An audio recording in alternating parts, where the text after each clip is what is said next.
السلام علیکم ورحمت الله وبرکاتو. ملګرو په دې ویډیو کې زه تاسو سره ډېره یو اهمه وظیفه در شیر کوم چې انتهایی اهمه ده. څه باره کې ده چې څوک نشه کوي، نشه او دې نه ډېر زیات تنګ له راغلي دا پرېښودل غواړي، نو دا وظیفې که چېرې شروع کا نو انشاءالله د الله تعالی په فضل او کرم سره به د دې نشې نه الله تعالی محفوظ وساتي. دا نشه به دې بیا پرېږدي، نشې نه بې نفرت پیدا شي. نو وظیفه انتهایی اهمه ده. دا ویډیو تر اخره پورې وګورئ. دا وظیفې پکې زده کوي، قرآني یو څو آیاتونه دي او دعاګانې دي. دا د درخیم انتهایی اسانم دي، انشاءالله تاسو له به درځم. نو او وظیفه چې ده انتهایی اوچت سړی ښودلې ده، حسین احمد مدني رحمت الله علیه. دا حسین احمد مدني رحمت الله علیه د ډیر وخت 18 کاله د نبی علیه الصلاۃ والسلام روضه شریفې سره احادیث مبارکه ښودلې دي. نو ډیر انتهایی اوچت شخصیت دی.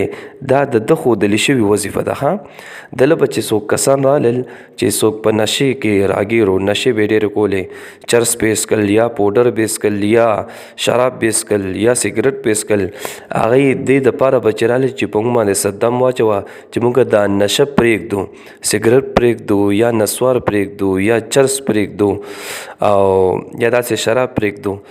د دې د پرېښودو دپاره به څوک رالل چې موږ ته وظیفه وښیه، نو هغې به ورته دا چې کومې وظیفې زه تاسو ته درښیم دا به ورته ښولې. ښه په مالګې باندې صرف د مول د مالګې باندې بس دغه مالګه لږ لږ خوړل دي، په ژبه باندې بس لږه شان مالګې خول دي.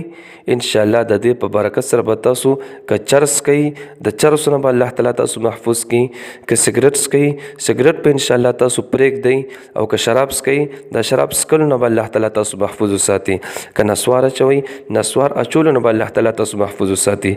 نو وظیفې اسانې دي، خو توجه سره به اورئ او یاد یې کوئ. ښه غوږ شي ورته. ښه نو حسین احمد مدني رحمت الله علیه چې به څوک رالو نشهیي بو چې ما ته څه دعا وکړه یا را باندې دم واچوه چې زه دا نشه پرېږدمه، نو هغوی به لږه شانتې مالګه وغوسته، مالګه به یې راوغوسته چې مالګه دلته راوړئ. توجه کوئ. ښه مالګه به تاسو راوالئ. نو مالګه به یې راوغوسته او دا څو آیاتونه درته درښیم او دعاګانې دا به په هغه مالګې باندې شوف کولې. کم دعاګانې کم آیاتونه به په ور شوف کول چې مالګه به یې راوړه که نه، نو په دې مالګې باندې به سورة الفاتحه الحمدلله رب العالمین تر وللضالین آمین پورې سورة الفاتحه ټوله دا به یو دا، او دویم آیت الکرسی، دریم دا چې کوم کل والا صورتونه دي، قل یا ایها الکافرون صورت، قل هو صورت، قل اعوذ برب الفلق صورت او قل اعوذ برب الناس، دا څلور صورتونه دا به په درې پیرې شوف کول.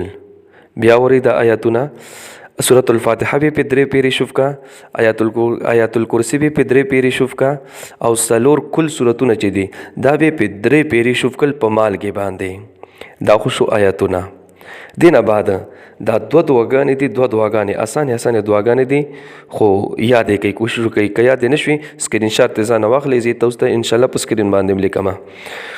نو لومړنۍ دعا دا ده: اعوذ بکلمات الله التامات كلها من شر ما خلق. دا دعا چې دا به بیا په دغه مالګې باندې درې پیرې شوف کوي. ټیک شوه. دینه بعد بیا دا بله دعا ده، بیا به پې دا درې پیرې شوف کوئ. ښه غوږ شي ورته. بیا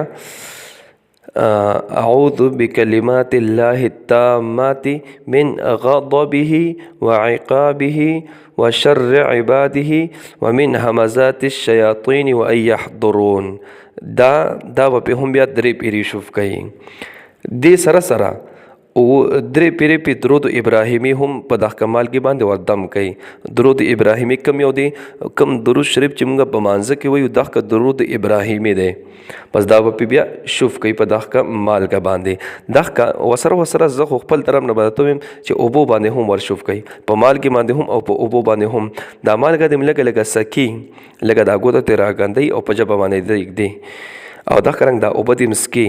نو انشاءالله که چرس کی که شرابس کی که پوډرز کی او که سیګریټس کی که نسوار چي د دې دعاګانو د دې آیتونو په برکت سره به الله تعالی د دغ کې شزون ندی محفوظ ساتي.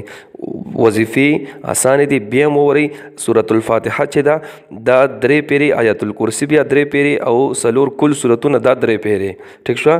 بیا دغه دعا چې دا اعوذ بکلمات الله التامات كلها من شر ما خلق بیا دا 3 پیری په مالګه شوف کول دي. بیا ورپسې دا دعا 3 پیری شوف کول دي اعوذ بکلمات الله التامات من غضبه وعقابه وشر عباده ومن همزات الشياطين وان يحضرون.